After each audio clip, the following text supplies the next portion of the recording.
Jika Anda nonton film ini, saya punya pesan sederhana. Satu, tolong jadikan film ini sebagai landasan untuk Anda melakukan penghukuman. Saya mau terlibat dalam film ini karena banyak orang yang akan makin paham bahwa memang telah terjadi kecurangan yang luar biasa sehingga pemilu ini tidak bisa dianggap baik-baik saja. Selain diajak oleh figur-figur yang saya hormati, tentu saja film ini dianggap akan mampu mendidik publik betapa curangnya pemilu kita dan bagaimana politisi telah mempermainkan publik pemilih hanya untuk memenangkan kepentingan mereka.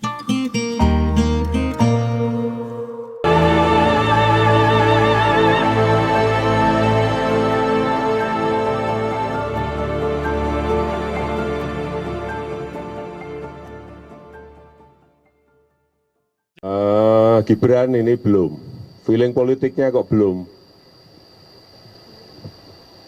masih seneng 100% di dunia usaha, feeling politiknya belum, kelihatannya belum pengen masuk.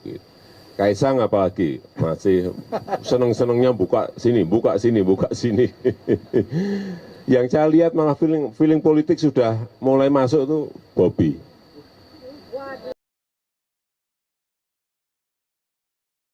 Media asing prediksi, Dirty Vote, berdampak signifikan. Dirty Vote, sebuah film dokumenter mendadak viral diperbincangkan di kalangan netizen Indonesia. Film karya rumah produksi Watchdog yang disutradarai oleh Dandi Laksono, ditayangkan pada Minggu 11 Februari 2024 melalui akun YouTube Dirty Vote.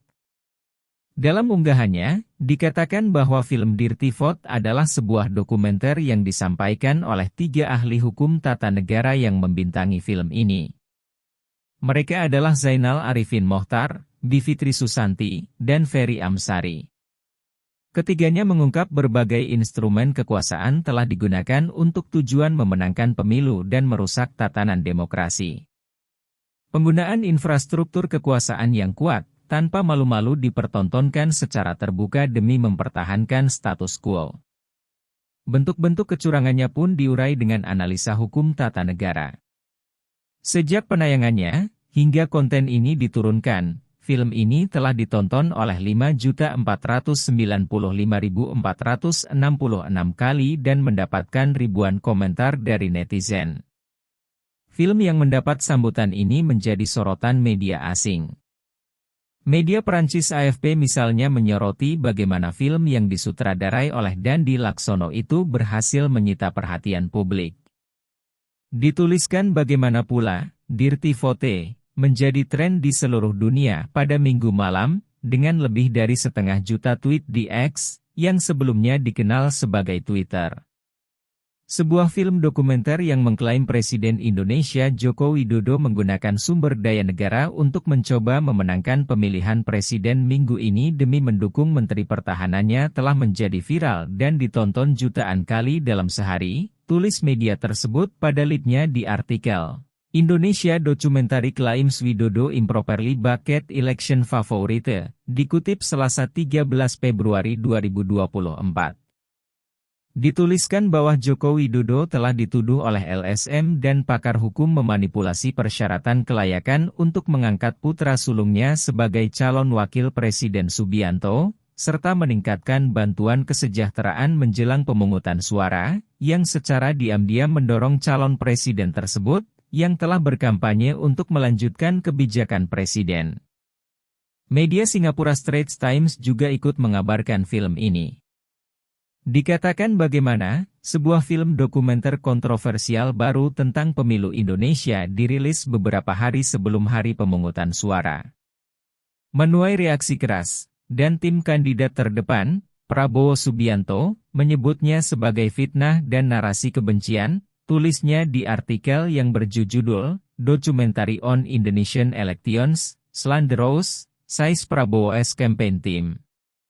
Dalam berita sama, Straits Times juga memuat reaksi ketiga capres menyikapi beredarnya Dirty Vote di masyarakat. Wakil Ketua Tim Pemenangan Nasional Prabowo Subianto Gibran Raka Buming Raka, Habibur Rahman, menilai bahwa film itu tidak mencerminkan kebenaran. Straits Times juga memaparkan bagaimana pembuat film Dandi Laksono sebelumnya juga pernah membuat film lain, dokumenter Sexy Killers 2019 yang mengkritik pemerintah. Film Dandi sebelumnya, tulis media itu, menyorot adanya kolusi antara lembaga politik dan industri pertambangan batu bara. Di sisi lain, media Reuters menuliskan bagaimana demonstrasi muncul pasca rilisnya film ini. Berita senada juga ditulis South China Morning Post. Media asing menyoroti tuduhan kecurangan pemilu yang dibahas dalam film, seperti manipulasi data dan politik uang. Kekhawatiran ini dipicu oleh sejarah panjang kecurangan pemilu di Indonesia. Film ini dianggap sebagai pengingat akan potensi kerentanan demokrasi Indonesia yang akan memberikan dampak signifikan. Media asing memprediksi film ini dapat meningkatkan partisipasi pemilih, terutama di kalangan pemilih muda. Film ini juga dapat meningkatkan kesadaran publik tentang isu kecurangan pemilu. Soal sebaran wilayah dibandingkan sebaran suara, kita bisa melihat Pulau Jawa. Pulau Jawa adalah pulau dengan populasi penduduk terbesar. Mereka memiliki 115 juta suara pemilih. Sayangnya kalau dilihat sebaran, mereka hanya memiliki 6 provinsi. Bandingkan dengan apa yang bisa kita lihat di Pulau Sumatera. Sumatera adalah pulau yang sangat menentukan sebaran wilayah. Memiliki 10 provinsi dan sangat menentukan sebaran wilayah tersebut. Mari kita lihat konteksnya pada pemilu sebelumnya.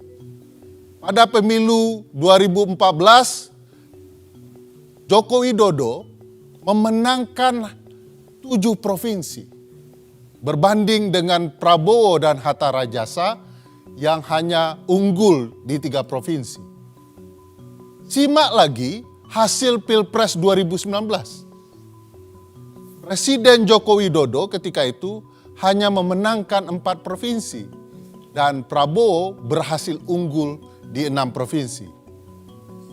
Logika mengatakan jika kedua pihak ini bergabung, maka dengan sendirinya pasangan Prabowo Gibran akan sangat-sangat mendominasi di Pulau Sumatera.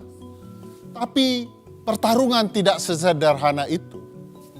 Hasil survei menunjukkan, hasil survei terkini yang dilakukan oleh CSIS, kalau kita baca hasil survei ini, maka pasangan Prabowo Gibran hanya mendominasi di sepertiga wilayah Provinsi Sumatera.